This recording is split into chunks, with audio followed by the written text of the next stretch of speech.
Marcus, Davey, thank you so much for talking to me today. Could you just tell me what you're in charge of and what you do at your venue? Okay, so the Roundhouse is North London's largest performing arts venue. Most people know it's a music venue, but actually we do a whole range of other things from theatre and circus and, spoken word poetry. But the heart of the Roundhouse is our Roundhouse Studios, which is 24 state-of-the-art studios where we worked in the last year with 7,500 young people aged 11 to 25. The important thing here is that it is all young people, but the majority were those from areas of multiple deprivation. And the idea is that they learn skills, gain experience, and move on either into employment or back into education, or to develop their skills further and move on in their lives, having built up confidence, self-esteem, and so on. But it is a creative centre, and we do work in everything from music, broadcast from video and film, to podcasting, radio, theatre, circus, you name it, and it's probably in the mix there somewhere. How much of the stuff you put on at the Roundhouse do you produce yourselves, and how much is brought in from outside?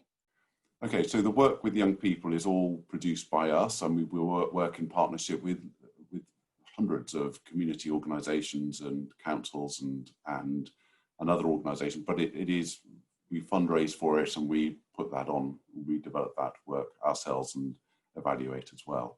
In terms of the Roundhouse's main space, which is this beautiful former engine maintenance shed, steam engine maintenance shed from 1846. About the 110 gigs a year, the most amazing music venue, they're promoted by outside promoters, and we work to facilitate those. Then in terms of theatre and circus, dance and the other performing arts, we'll either produce and present it ourselves, or we'll work in partnership with a producer. Are you an organisation that turns a profit, or do you need subsidy? So the Roundhouse is a charity, and the work with young people costs quite a few million to do every year. And if you think about a school, you put in money and you get achievement out of the other end. You don't get money out of the other end in that sense. Hopefully it'll enable those that take part in the education to move on into a career. But the private events, the music and the bars and things like that generate income which supports the charity, but we need to fundraise quite a few million a year. We are subsidised by the Arts Council, but our total public funding is around 8% of our overall budget. So at this time, it's been hasn't been a lot to fall back on. Right. Before this crisis struck, did you have any reserves? Was there anything in the pot to see you through? We have been, very prudent in the way that we've run the Roundhouse, and the very important point about serving and supporting young people, especially those being disadvantaged, marginalised by society, you can't let those people down. So we have built up reserves to make sure that we can continue that work. They aren't massive and they are diminishing, but it's important to have some kind of safety net there for a rainy day. And my goodness, if there's an ultimate rainy day with all the storm clouds in all the world, all at one time, we've got it. Yeah, absolutely. How many people do you employ at the Roundhouse? Well, the Roundhouse is a big community of people. The direct staff is just over 130, but on top of that, we have about 200, 250 casual staff and a whole load of freelance artists working with freelance artists, from musicians to technicians to sound engineering, working with young people. And then we subcontract a huge amount of work to security companies and to, we have hundreds of people on the books for cleaning and other things as well. But also, if you think about all the volunteers that come be part of the Roundhouse, about 200 of them, and also all the artists that perform on the stage and the crews and the technicians that work with them. If you add all that up, it must be thousands that have been impacted by COVID-19 at the moment. Yeah. Presumably those people that were on your staff, on your payroll permanently, were you able to furlough those people when the crisis hit? When the crisis first hit, we had no idea what to do. We could see that we had some months of reserves, which would completely diminish, would go quite quickly.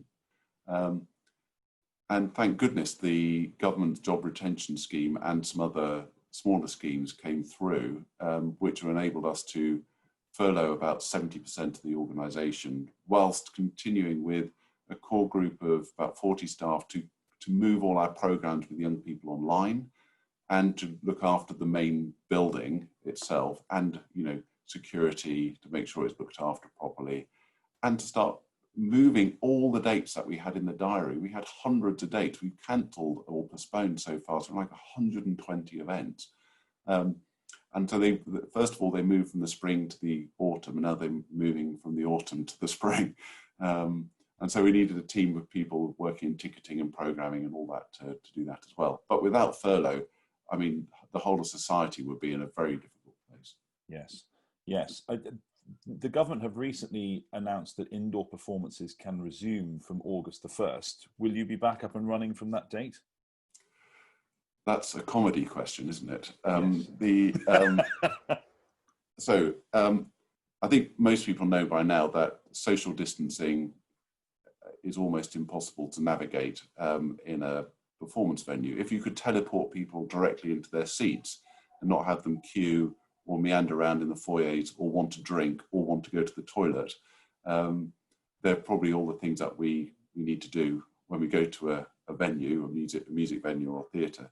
And definitely the kind of standing venues where you might be going to see a live band, I think are going to be some time before we see them back, because the mosh pit style, everyone crushed in there together, is quite difficult to see how that's going to work. That said, we're doing absolutely everything we can, from getting heat sensors to cleaning regimes and everything ready, so that when we can open, we are absolutely on the front foot of it, and working with different agencies to help us to do that as well, and really studying absolutely every bit of information that there is out there to see what is useful for us and when we can work.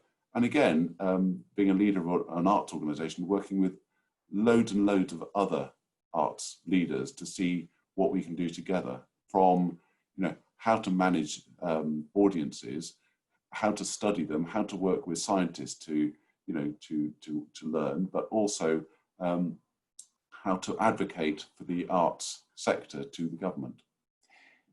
The Chancellor recently announced a scheme where he's going to pay half your bill if you go to a restaurant in August. Now, this is an indoor space. There are lots of people in that indoor space. You might have to go to the loo in that space. People are bringing you things.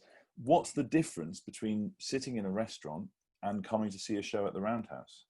Okay, it's a very good question.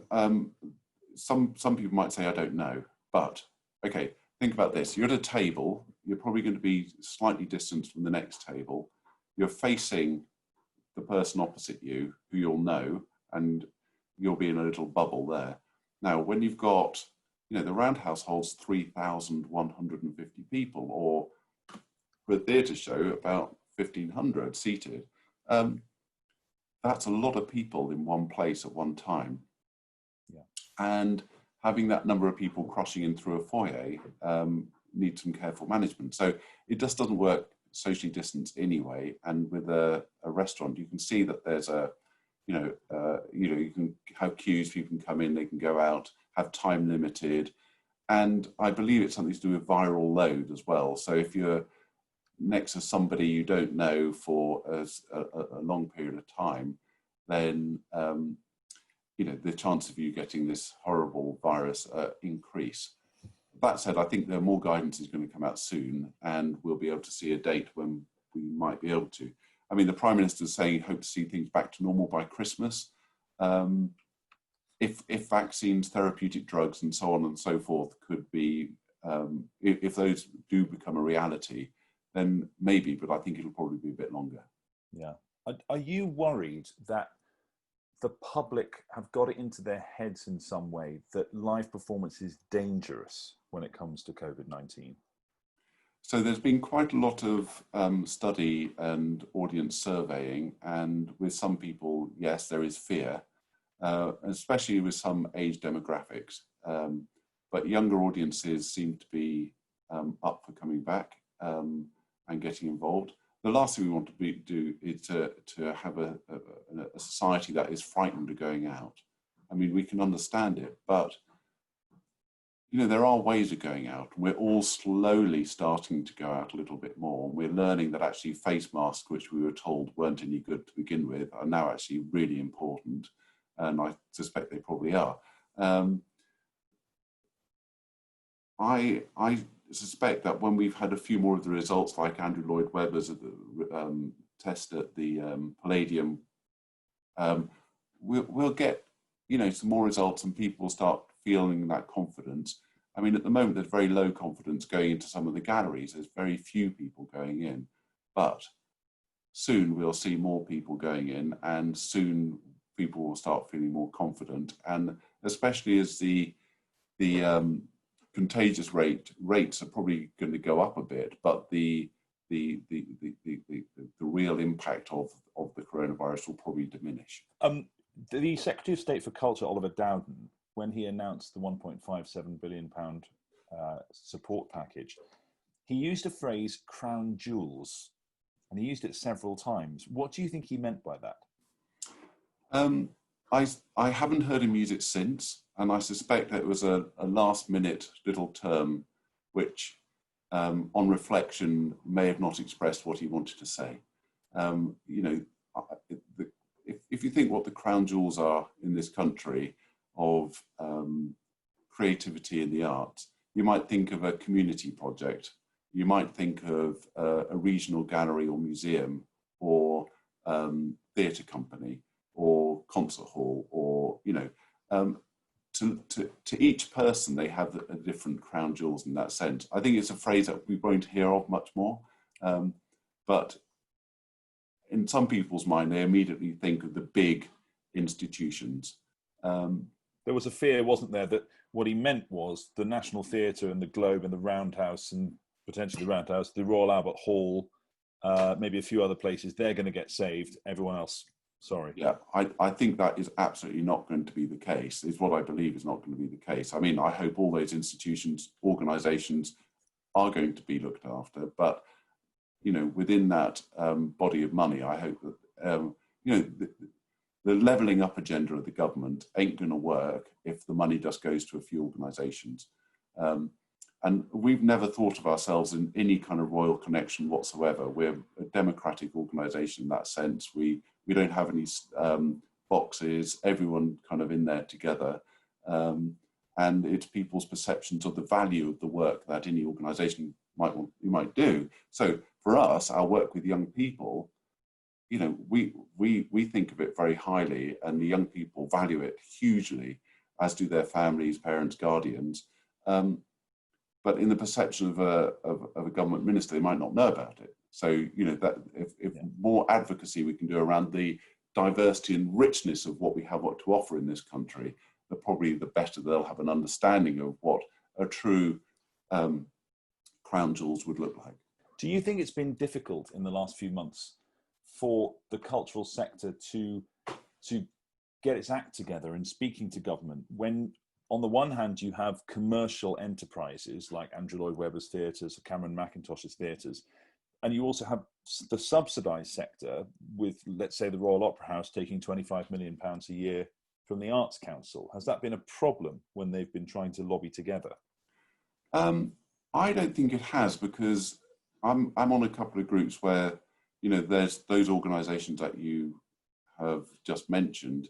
Their chief executives and me and a number of others have, you know, really been working out plans together with the Arts Council, with the Creative Industries Federation, with, you know, with freelance artists, with others, to sort of go, this is a unique moment in our history. Unique sounds like it's special. Uniquely awful moment in our history. We need to use all of our intelligence and creativity to try and come through it. So bringing all those organisations together, from the Cameron Mackintosh organisations, Andrew Lloyd Webber's and the Sonia Freeman's in the commercial theatre world, to the rock and roll promoters, to the big venues, to freelance artists, to the Arts Council, regional theatres and concert halls and orchestras. Bring everyone together to try and formulate a pitch. Now, there have been a number of different pitches to the DCMS. And, you know, it's obviously worked because that announcement about the 1.57 billion was, it's a great thing that the government have been able to announce that, and it's a great thing for the arts. Now that's just for this financial year.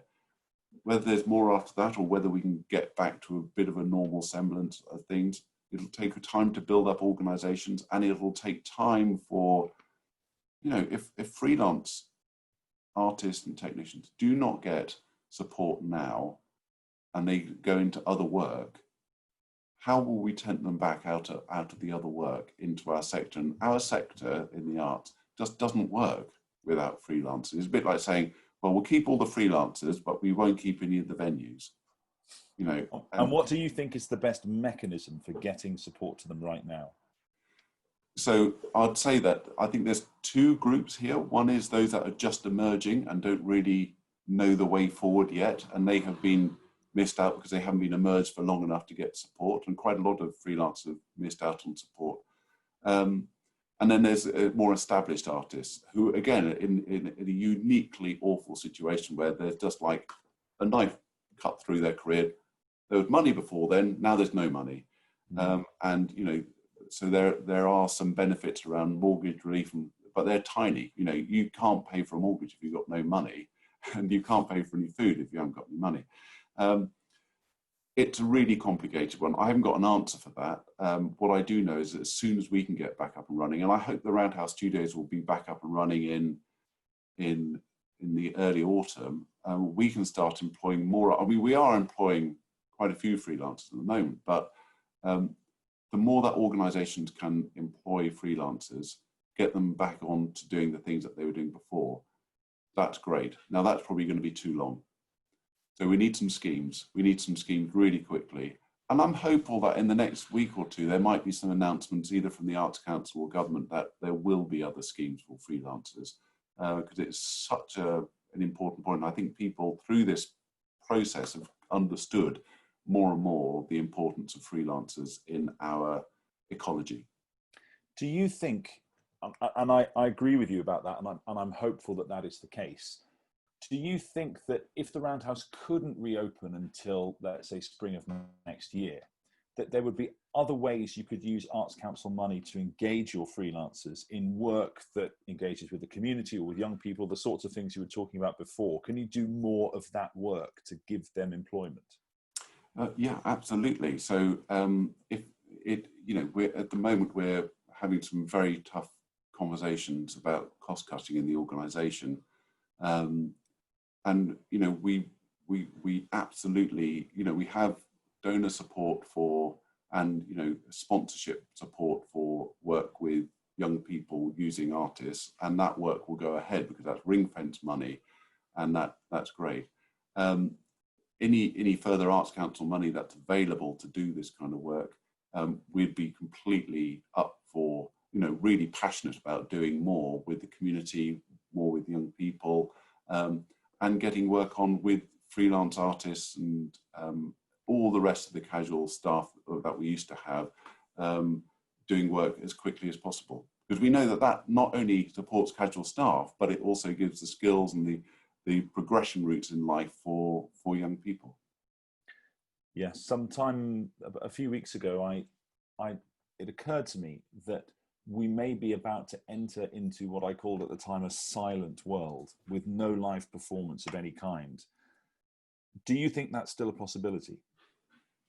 I would hope not. And I think that, you know, let's think about what have people done during lockdown? They've turned to music. They've turned to plays online. They've turned to TV. They've turned to what freelancers do. That's what everyone has done. They've turned to what freelancers do. Now, if we can't get production going at the level that we want it to, you know, some people love listening to the Archers, and some people are passionate about the soap opera that's on TV. Now, those are all actors, there's designers, you know, all the freelancers that we rely on are doing those jobs. So Do I think there's going to be a silent world? No, because I think, you know, there's never going to be a silent world. People are on the streets making music. Now, that ain't paid for. We need to find a way to pay for that. We need to find a way that enables artists to be artists, for technicians to be technicians, for designers to be designers, to do the thing that they do so brilliantly. And this country is known around the world for its creativity and imagination. And, you know, that's how, you know, in terms of the rankings for soft power in the world, Britain still comes out #1. And that's partly because, or probably mainly because, of the extraordinary art that we make. And, you know, through it, we are able to influence conversations. A lot of those things you've just mentioned that people have enjoyed during lockdown and have turned to during lockdown have been given away by large and small institutions for free. Do you think that was a mistake? I think there are a lot of people in this country who don't have access to money to pay for something like that. It may be a mistake in the long term, but really, was I going to pay 30 or 40 pounds every time I wanted to see, you know, a show online? Probably not, but I've seen loads. And I know a lot of people around the country who would never have watched a lot of stuff, have seen a lot of stuff. Now, whether that's kept them interested and excited and will be willing to pay for it in the future is another question. We did Liana La Havas live show at the Roundhouse the other night, and she did it in aid of Black Lives Matter, which we feel is really important at this moment. And it was so exquisitely beautifully done, and I think it was £12 a ticket and limited to 1,500 people, and they were booked. You know, it was really good sales on that event. So there was somebody, you know, there was a production crew, you know, people getting paid. Now, maybe that is part of the answer for the future, that there'll be more of that kind of thing. Long-term silence? I don't think so. Medium time? No, I don't think so. Short term, I think it's still a struggle, but you are seeing more and more art centres and theatres, and I know that there are some opera houses talking about doing work outside during the summer. A lot of outreach work, and I've done this myself, has sometimes involved a orchestra or an opera company or something parachuting into a school for a spectacular. Could be a morning spent working with all of year 6 or something, and then they go away again, and that's their only involvement in the arts for the whole year, that one morning. Maybe digital will give us a chance to have much more long-term engagement with people that might be more beneficial than just the one-off spectacular. You know, I know some people who work in the arts now who are turned on to working in the arts and a life in the arts by one of those moments. So they do still have a value, but for us at the Roundhouse, it's long-term change. It's long-term. You know, you wouldn't give somebody all their maths education in one morning. And that's how I think we need to get art back into the curriculum as an important area of work throughout the country, throughout every school. That's a first. We absolutely have to do that. And from there, our cultural institutions and organisations who do good work had this great opportunity for this long-term sustained impact work, and working with a wide range of artists.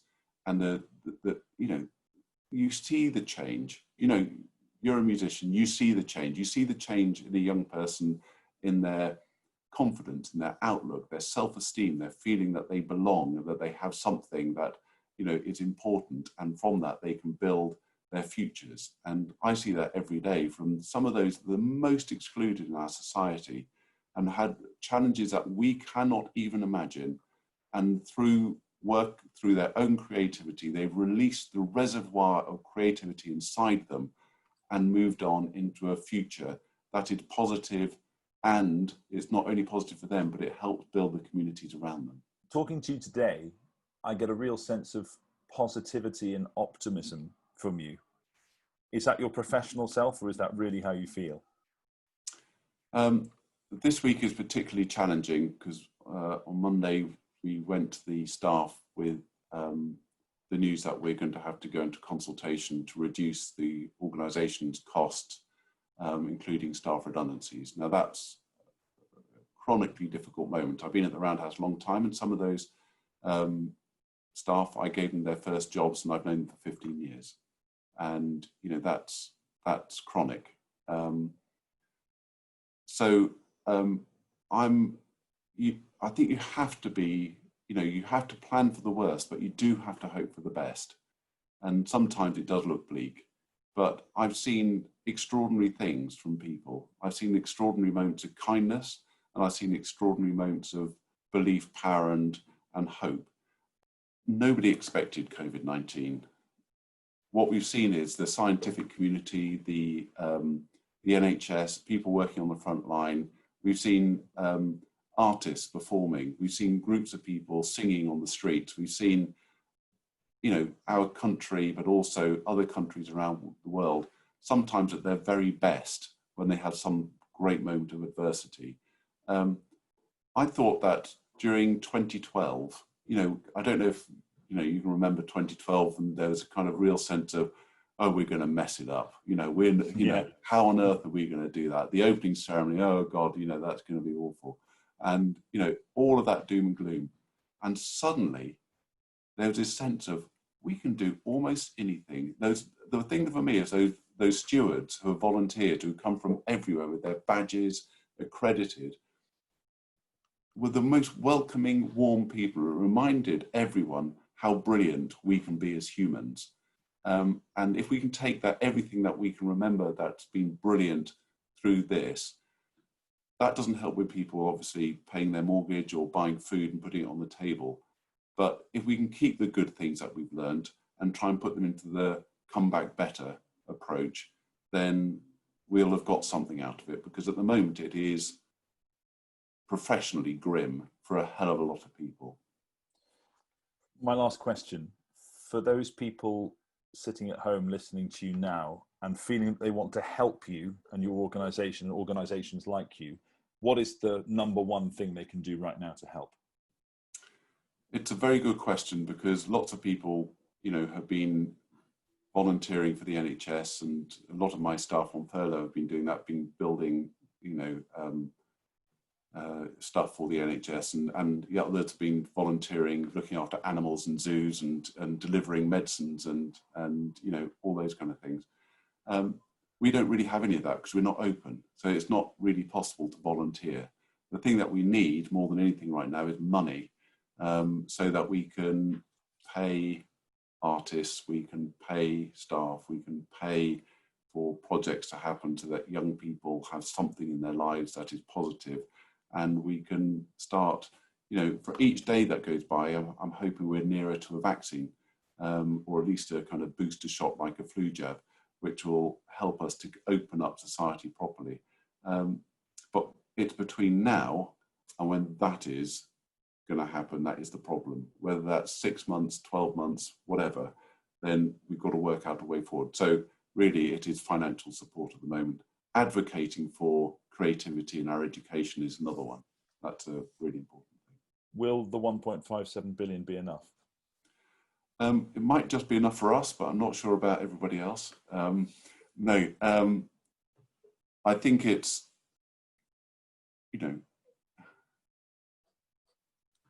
if we get £500,000 or £1 million out of that, that would be amazing. We've lost 10 million. If you think that we're scale of organisation we are, we're small compared with the bigger opera houses, art centres. No amount of money can make up for it. The creative industries have been decimated by COVID-19, but this is a good start. And if it's spent judiciously and is spread out wide enough in our society, then we'll see some real great value out of it. So, let's hope that there'll be another round at some point, or we can get back to a life that we all understand as normal. Marcus Davey, Chief Executive and Artistic Director of the Roundhouse Camden, thank you very much for your time. Thank you.